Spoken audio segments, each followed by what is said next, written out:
Bonjour à tous, parlons d'Europe cette semaine, comme d'habitude avec la Maison de l'Europe de Tours, centre d'information Europe Direct.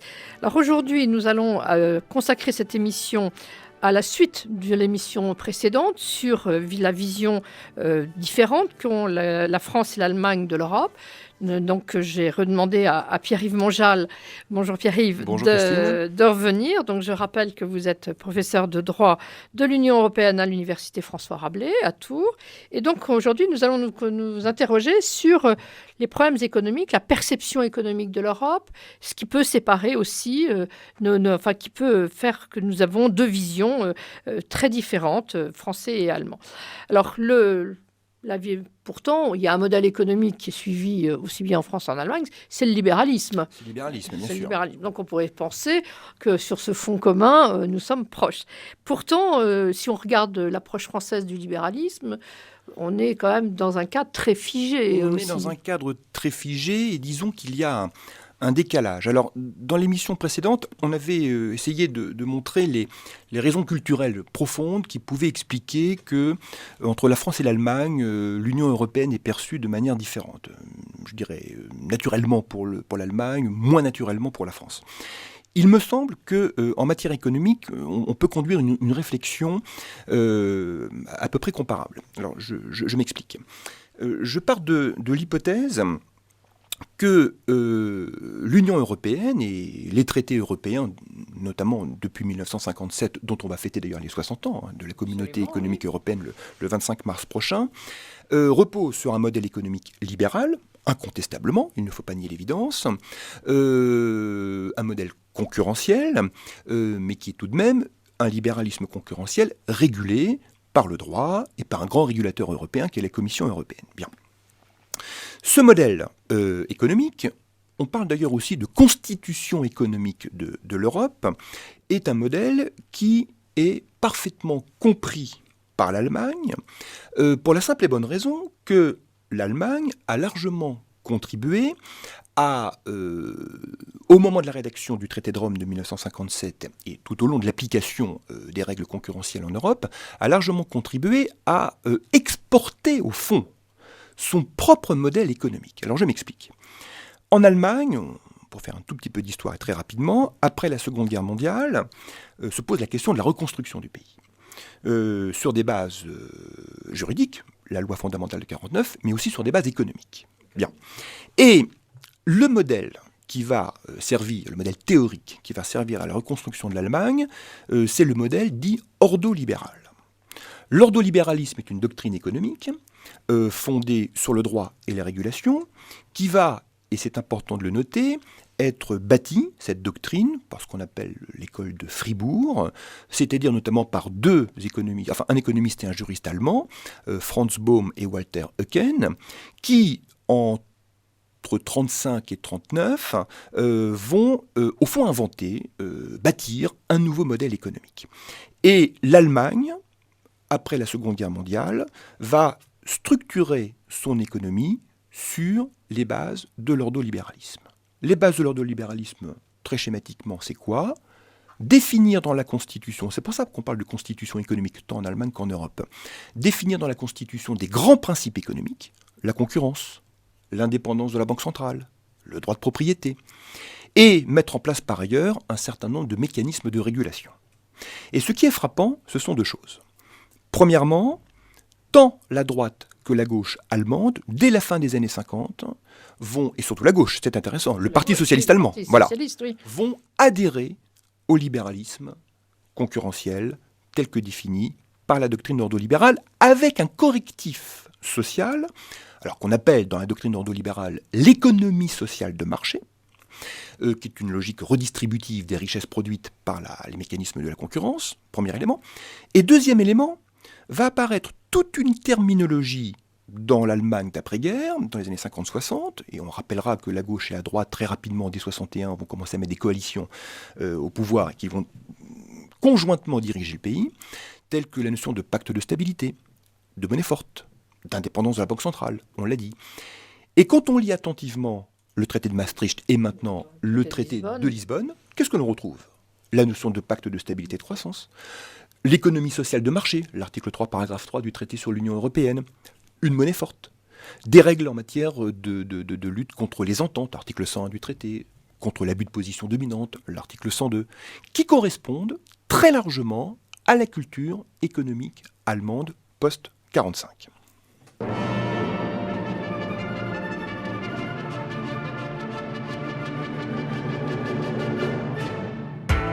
Grand Angle, c'est chaque semaine un sujet de société débattu sur RCF.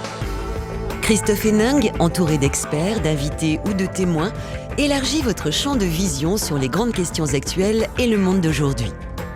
Grand Angle, une coproduction RCF Bayard Presse, ce mercredi à 23h. RCF.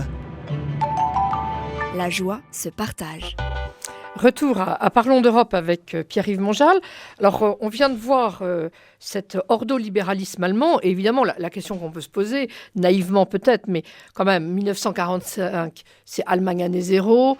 1959, le PSD, le Parti socialiste allemand, adhère à l'ordolibéralisme. C'est le miracle allemand. Ça a été d'une rapidité extraordinaire.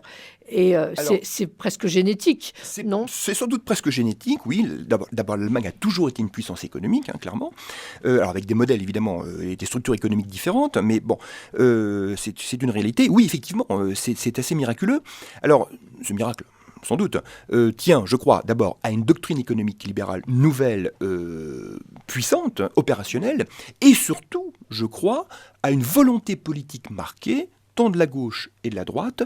En clair, ils se mettent d'accord sur l'essentiel en termes de développement économique pour tirer l'Allemagne vers le haut. Et c'est ce qui s'est produit. Et donc avec cette... Alors j'ai fait une longue digression sur l'Allemagne, mais je reviens à la France immédiatement, bien sûr, voilà. puisque c'était parce quand même... que ma première question, oui, mais on est parti sur l'Allemagne, mais maintenant l'approche française de tout Alors ça. l'approche française. Qu'est-ce qu'on peut en dire ? Alors qu'est-ce qu'on peut en dire ? Alors, je ne suis pas économiste non plus, mais bon, j'ai un petit peu étudié ces questions tout de même, en m'aidant d'ailleurs de travaux d'économistes. Donc on l'a compris, sans être trop dans la caricature, mais je crois que le modèle ordolibéral allemand s'est projeté dès les années 56, encore une fois, ce sont les ordolibéraux qui vont négocier le traité de Rome, pour l'Allemagne en tout cas, dans les traités européens. Et aujourd'hui, on retrouve toute la terminologie européenne, ordolibérale, dans le traité de Lisbonne. Bien. Alors, s'agissant de la France, et là aussi, on est, je crois, sur un autre modèle économique, culturel. Je crois qu'économiquement, la France a toujours une appétence particulière pour l'interventionnisme d'État ou l'interventionnisme local. Un goût particulier pour les monopoles d'État. Les grandes nationalisations de 44-45 sont assez illustratives.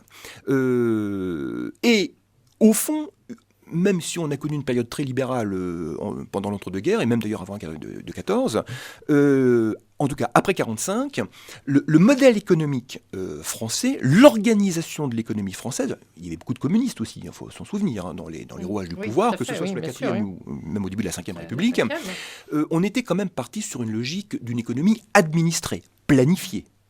Bon, les grands plans quinquennaux, on les a connus. Et avec cette idée que l'État peut intervenir et définir les choix économiques. Alors ce qui est frappant, c'est de voir que l'adhésion de la France, au fond, en droit et en fait, au modèle concurrentiel, est très tardive, puisqu'il faudra attendre les fameuses ordonnances Balladur de fin 86, alors ce qui correspond à l'entrée en vigueur un an près de l'acte unique européen, qui va libéraliser le marché intérieur, ordonnances de 86 qui mettent en place ce qui va devenir l'autorité de la concurrence, à l'époque on parle de conseil de la concurrence, donc un régulateur de l'économie de marché, l'affirmation du principe de la libre concurrence et de la liberté des prix, et donc un retrait de l'État dans l'organisation générale de l'économie. Alors, ce que la France fait en 86, elle le fait en droit, et la mise en place va se faire quand même progressivement et plus tardivement, l'Allemagne l'a fait dès les années 50. D'une part, 30 ans de retard. Et concernant le Parti socialiste, c'est très intéressant de voir qu'en réalité, je crois, même si on le savait, mais la déclaration politique qui montre qu'une partie de la gauche, Valls, Hollande, adhère au modèle de l'économie de marché, c'est le discours du 1er janvier 2013, me semble-t-il, de François Hollande, qui au fond révèle ce qu'est une partie de la gauche, c'est-à-dire il ose dire que nous sommes des sociodémocrates, que nous sommes au fond des libéraux de gauche. Voilà. Et ce qui va créer d'ailleurs la scission au sein du Parti socialiste entre ce qu'on appelle les valsistes ou les hollandais, c'est-à-dire des libéraux au fond, avec les 41 milliards d'euros qui ont été attribués aux entreprises, Ce qui montre que là, on change complètement de registre. Et que, en contrepoint, nous avons un Benoît Hamon, notamment ou un Arnaud Montebourg, qui revient sur des bases plus classiques de la gauche, davantage centrées sur les salariés, bien entendu. Donc on a ce décalage dans le temps juridique, l'ordonnance de 86, et dans le temps politique concernant la gauche, 2013, comparé à l'Allemagne. Et ce décalage, en réalité, je crois, correspond, s'explique, me semble-t-il, par une mue progressive, une adhésion progressive au dispositif, au principe de l'économie libérale, de l'économie de marché, telle que l'Union européenne l'a déployée. Et cette mue se fait lentement parce que je crois qu'en France, culturellement, il y a eu, comme en matière politique, des résistances. Nous avons une culture économique qui est, me semble-t-il, très différente de celle de l'Allemagne. En tout cas de l'Allemagne d'après-guerre. Est-ce qu'on peut résumer ce que vous venez de dire, au fait que pour les Français, l'économie, c'est une tuile dont il convient de se méfier, alors que pour l'Allemagne, c'est une force? Eh bien, c'est parfaitement résumé, j'ai rien à ajouter. Oui, tout à fait. En écoutant, je me dis, finalement, on n'est pas sorti de ça. On n'est pas sorti de ça. Il faut faire de l'économie, il faut bien vivre, mais franchement... Voilà, mais donc la mue en France se fait lentement, l'adaptation se fait lentement. L'Allemagne se reconstruit. C'est très intéressant de lire l'histoire de l'Allemagne à partir de 1946, vraiment, à la fois sur le plan institutionnel, mais surtout sur le plan économique. On apprend énormément de choses. Il faut donc lire les économistes de ce point de vue-là.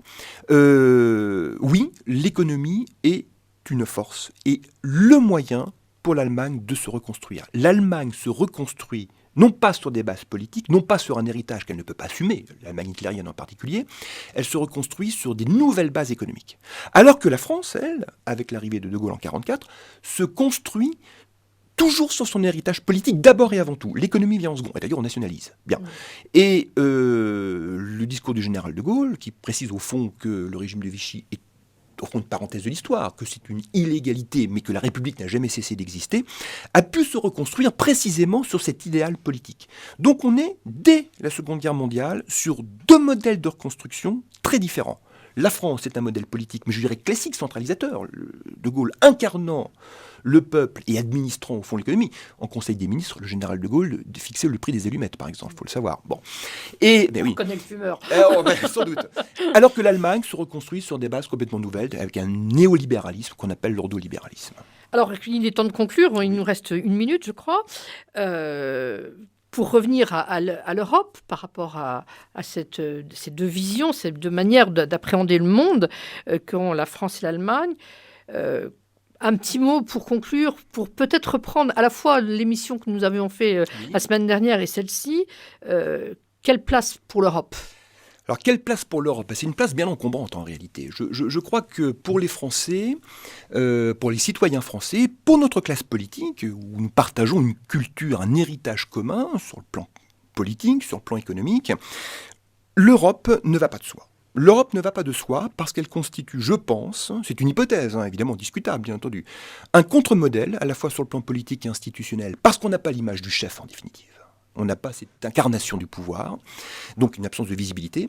Et ça constitue également, peut-être pas un contre-modèle, mais un modèle plus compliqué, qui est l'adhésion au libéralisme. Merci beaucoup Pierre-Yves Merci. Pour cette analyse passionnante. Et puis à bientôt pour tout le monde. Avec plaisir.